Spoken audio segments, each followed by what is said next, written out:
Perubahan adalah suatu hal yang akan terus terjadi, baik ataupun buruk. Perubahan harus kita ikuti, bahkan kita yang harus membuat perubahan tersebut. Begitu pula perubahan di Desa Tegal Harum, yang harus diemban oleh seluruh aparatur desa agar desanya menjadi lebih baik, hingga menjadi juara lomba desa secara nasional. Masyarakat mendesak, menginginkan bahwasanya ada suatu perubahan di Desa Tegal Harum, yang notabene adalah desa tempat kami tumbuh dan berkembang dari sejak kecil.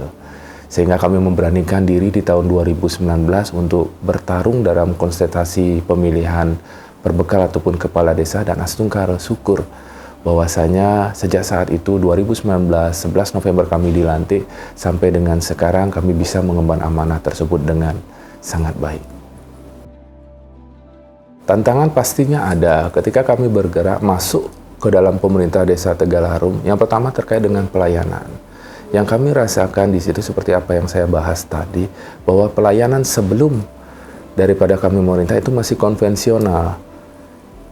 Masyarakat datang kepada kepala dusun ataupun pelaksana kewilayahan, kemudian diberikan surat pengantar, diketik oleh pelaksana kewilayahan kami, kemudian masuk ke bagian pelayanan umum, kemudian dikoreksi dan lain sebagainya, terjadi kesalahan dan lain sebagainya, sehingga menghambat prosesnya, waktunya yang dibutuhkan sangat lama.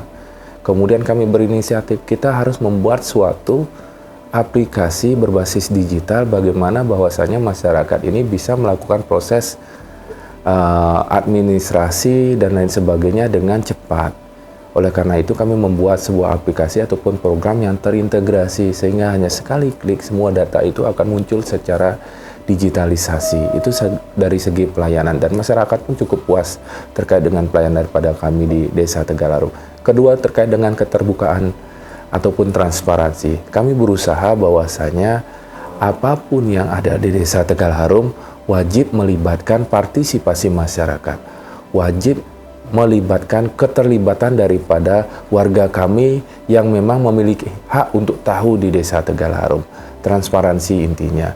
Nah, oleh sebab itu kami membuat suatu media sosial ataupun website yang menginformasikan segala sesuatu tentang kegiatan desa, menginformasikan terkait dengan anggaran yang ada di desa dan lain sebagainya. Nah, buah daripada itu bahwasanya di tahun 2021 kemarin kami memperoleh penghargaan sebagai yang terbaik dalam keterbukaan informasi publik di Provinsi Bali. Dan puji syukur juga di tahun ini kami mendapatkan ataupun masuk dalam nominasi 10 besar di tingkat nasional untuk keterbukaan informasi publik. Masyarakat, kerjasama kita itu masyarakat wajib dia mengetahui apa yang dilaksanakan oleh pemerintah desa sekarang itu wajib diketahui juga, biar jangan dikirain kita udah berat-berat berpikir melakukan pekerjaan tapi masyarakat tidak tahu. Nah, itu ada yang namanya di desa KIM, Pak, Kelompok Informasi Masyarakat, yang jumlahnya kurang lebih itu 15 orang yang tidak bayar, itu selalu menginformasikan masyarakat sehingga masyarakat itu tahu dia itu dan mau berpartisipasi. Partisipasinya dalam bidang apa? Seperti contoh tadi, sampah kita masalah di sini, kita membutuhkan 1 truk dan nyewa kan? Nah, ada partisipasi dari kepimpinannya, dari masyarakat, dari perbekal kepala desa itu ada, Pak, sehingga jalan jadinya semuanya, Pak, seperti itu, Pak. Nah, kenapa kami bergerak ke literasi digital? Karena merasa kami bahwasanya 3 hal fundamental terkait dengan literasi digital sudah cukup memadai yang ada di Desa Tegal Harum. Apa saja hal fundamental tersebut? Yang pertama adalah terkait dengan infrastruktur digital. Nah, ini sudah kami rasakan bahwasanya untuk internet, akses internet, wifi dan lain sebagainya sudah cukup banyak ada di Desa Tegal Harum. Computerized juga sudah luar biasa, kemudian terkait dengan handphone, gadget dan lain sebagainya sudah adalah kita berbicara di Desa Tegal Harum. Yang kedua terkait dengan yang tadi SDM Desa Tegal Harum seperti apa. Ketika kita berharap bahwasanya kita boleh saja berharap, namun kita juga harus melihat kemampuan daripada SDM kita, mampu atau tidak. Nah, kami rasakan di awal memang anak-anak kami ini merasa sudah berada di zona nyaman. Sehingga kami berusaha bagaimana, ayo dong, kalau kalian mau tetap betah seperti ini, desa kita tidak akan bergerak maju. Ayo kita keluar dari zona nyaman, ayo kita berpikir out of the box seperti itu. Sehingga lahirlah berbagai macam inovasi yang ada di Desa Tegalarung. Bagaimana kami menyikapi terkait dengan kemampuan SDM kami. Nah, di sini kami sering melakukan pelatihan-pelatihan, BIMTEK, terutama terkait dengan digitalisasi, computerized. Yang kedua terkait dengan pelayanan, bagaimana kita bisa memberikan pelayanan yang ramah kepada masyarakat. Teknik public speaking, itu yang sering kami tekankan juga kepada teman-teman pegawai kami di Desa Tegalarung. Ya, puji syukur bahwasanya mereka bisa mengikuti itu dengan sangat baik. Artinya di sini ketika kita melihat komposisi daripada pegawai kami, di sini ada yang karyawan ataupun pegawai baru, ada yang senior. Ini saling melengkapi. Yang baru dengan segala macam pemikiran barunya, yang senior dengan pengalamannya. Ini yang kita kombinasikan sehingga lahirlah inovasi-inovasi di Desa Tegalarung. Kemudian hal fundamental terakhir itu terkait dengan usernya, masyarakat di Desa Tegalarung. Mampu atau tidak mereka mengikuti digitalisasi yang kita terapkan di Desa Tegalarung. Nah, ketika kita berbicara Desa Tegalarung, desa yang terletak di kota, ini sama dengan berdesa di kota. Dan kita optimis kemarin, kalau kita sudah berbicara desa di kota, 50% lah minimal masyarakat kita sudah melek teknologi. Dan inilah puji syukur bahwasanya ini menjadi satu, kita kombinasikan, kita kolaborasikan, lahirlah desa yang kita branding dengan nama Desa Literasi Digital di Desa Tegalarung. Dan kemudian pada tahun 2018 dengan kesepakatan bersama kami dalam musyawarah desa, kami mendirikan yang namanya Badan Usaha BUMDes, Badan Usaha Milik Desa. Nah, kami memberikan nama BUMDes Puspa Harum Sejahtera Tegalharum. Kebetulan BUMDes kami di sini berdiri pada tanggal 24 Agustus tahun 2018, tetapi operasinya dimulai pada tanggal 1 Januari tahun 2019. Di saat beroperasinya di tahun 2019, BUMDes ini hanya bergerak di tiga bidang usaha. Setelah tiga bidang usaha tersebut, yaitu untuk bidang perdagangan, menyediakan makan dan minum itu. Yang kedua adalah bergerak mengelola unit pasar yang ada sekarang di sini. Kemudian yang ketiga adalah mengelola unit usaha parkir. Itu yang dijalankan pada tahun 2019. Tetapi dalam perkembangan selanjutnya kita membuka satu unit usaha lagi, yaitu unit usaha simpan pinjam. Mengingat begitu pentingnya para pedagang yang ada di pasar ini membutuhkan modal, menghindari pedagang-pedagang yang di sini lari ke rentenir. Kita membuka satu unit usaha, yaitu usaha simpan pinjam, dan di sana sangat membantu sekali untuk para pedagang, karena para pedagang itu pada umumnya dia akan nabung setiap hari sehingga cicilan setiap bulannya tidak begitu terasa. Itu yang sangat bermanfaat. Dulu itu aturan inovasi baru yo, betul-betul. Sekarang udah 70% udah meningkat. Adalah orang lewat lalu lalang itu. Tambah rapi, kalau bersih, tambah rapi. Jauh lebih bagus. Kan ada banjir, air ya, banjir lah, barangnya kerendam, orang belanja juga bertahan karena hujan-hujan. Sekarang ya lebih bagus, dari dalam nggak kena hujan. Ya, modal kan bisa punya modal. Bunganya ya cukup membantu. Nah, sejak berdirinya BUMDes Puspa Harum Sejahtera, nah trennya ini terkait dengan PAD itu mengalami peningkatan. Tahun 2020 PAD kami bergerak di angka 78 juta, kemudian meningkat menjadi 250 juta di tahun 2021, kemudian meningkat lagi di tahun 2022 menjadi 350 juta. Dan ini akan terus kami upayakan bagaimana nantinya juga akan terus meningkat. Target kami bahkan di tahun 2025 nanti untuk PAD menyentuh angka di angka 500 juta rupiah. SHU-nya kurang lebih sudah tembuslah di angka 1 miliar. Tentunya dengan pendapatan asli desa, PAD yang bisa kami pergunakan untuk kesejahteraan masyarakat kami, ini paling tidak kami berupaya untuk bagaimana kedepannya desa Tegal Harum itu bisa mandiri dalam melaksanakan program-program di desa.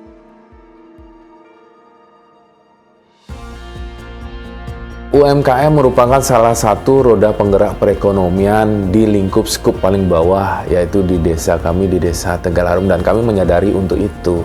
Sehingga yang kami lakukan pertama adalah bagaimana kami mendata UMKM yang ada di desa Tegal Harum. Kemudian kami klasifikasikan sehingga nantinya kegiatan-kegiatan apa yang cocok, bantuan-bantuan apa yang pantas untuk mereka sudah kita ketahui sebelumnya. Dan di sini secara total jumlah daripada UMKM kami sudah bergerak di angka 200 UMKM lebih. Kalau UMKM itu kebanyakan dibina di desa. Karena di sini banyak Pak UMKM yang ada di desa Tegal Harum ini kurang lebihnya itu ada 200 Pak. 200-an UMKM. Jadinya itu dikelola di desa. Cuman kita bekerja sama desa itu bila mana ada event-event seperti di BUMDes itu, karena kita bekerja sama juga dengan pemerintahan dalam hal ini ada SKPD perdagangannya, itu kan selalu kita ada kerjasama seperti itu. Kita ambil dari UMKM yang ada di desa Tegal Harum ini untuk dipasarkan aja Pak. Sementara ini kita tidak mengambil keuntungan dari UMKM yang ada di desa Tegal Harum ini. Kita cuman memasarkan saja sesuai dengan keperluan dan keadaan. Untuk sejauh ini terkait dengan inovasi yang kita laksanakan ataupun kita berikan kepada masyarakat, tentunya dari segi ekonomi, untuk meningkatkan ekonomi pendapatan warga masyarakat itu sendiri, kita sering mengadakan sosialisasi ataupun pelatihan-pelatihan kepada UMKM yang ada di desa Tegal Harum, bagaimana cara kita memasarkan produk UMKM itu melalui platform digital. Jadi masyarakat itu sudah bisa mengoperasionalkan ataupun memasarkan produk UMKM tersebut melalui platform begitu.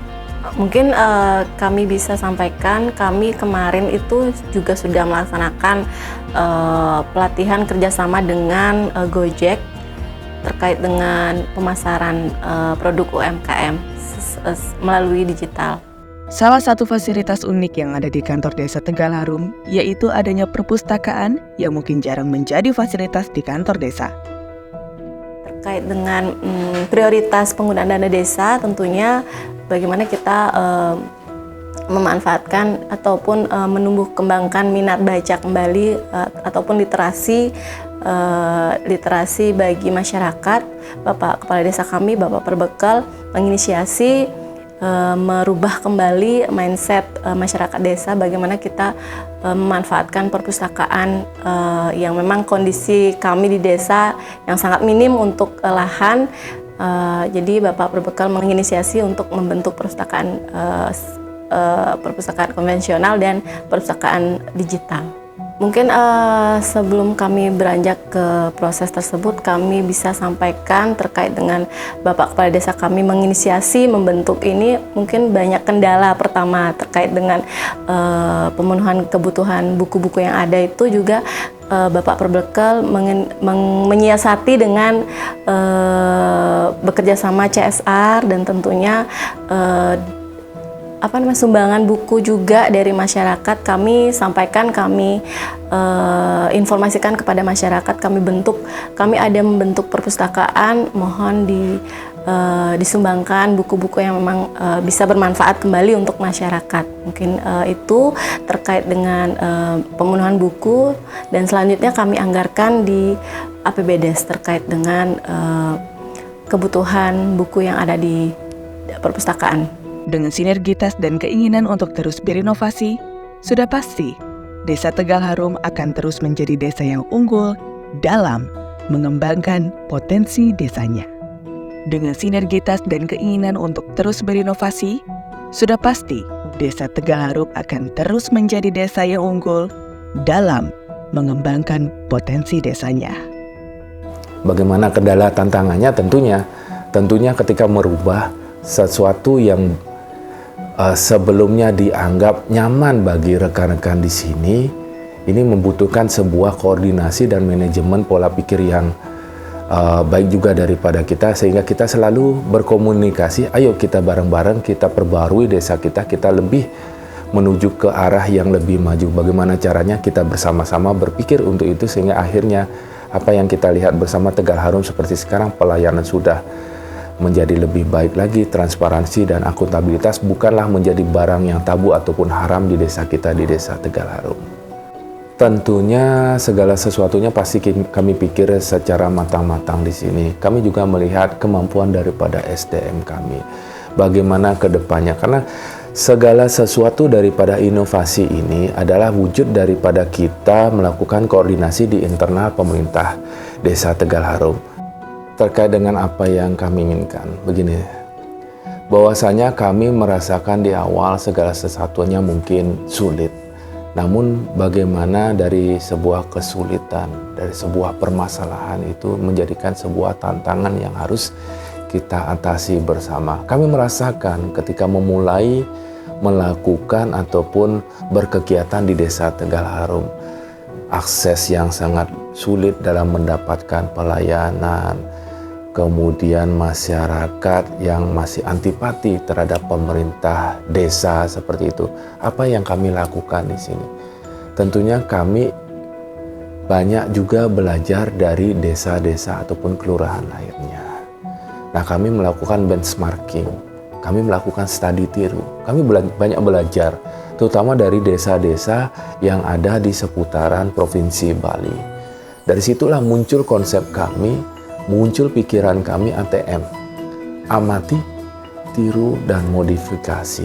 Tidak terlepas daripada itu, dan kepada rekan-rekan semua, terkhusus kepada kepala desa, aparatur pemerintahan, jangan kita segan-segan untuk belajar. Karena dari sebuah proses pembelajaran, maka kita akan mendapatkan banyak ilmu untuk membawa wilayah kita, desa kita, kelurahan kita semakin maju ke depannya. Ya, tentunya kami berharap bahwasanya kita tidak akan berhenti sampai di sini. Ini juga sama dengan harapan semua aparatur desa kami di Desa Tegal Harum. Dalam setiap diskusi kecil, dalam setiap rapat koordinasi, selalu kami tanyakan kepada rekan-rekan kami, perangkat dan staf kami, apakah kalian ingin berhenti di sini ataukah kita akan lebih maju lagi ke depan? Jawabannya sama. Ayo kita lebih maju lagi daripada sini. Karena bagaimanapun juga ke depannya kita tidak hanya berhenti di inovasi, kita juga bisa memberikan kesejahteraan kepada masyarakat. Seperti apa yang dikatakan oleh salah satu founding father kita, Bapak Muhammad Hatta. Bagaimana desa kita bisa menjadi lilin-lilin kecil yang bisa menerangi dunia ini, menerangi Indonesia. Bagaimana kita bersama-sama bersinergi bersama untuk membawa Indonesia ke arah yang lebih maju.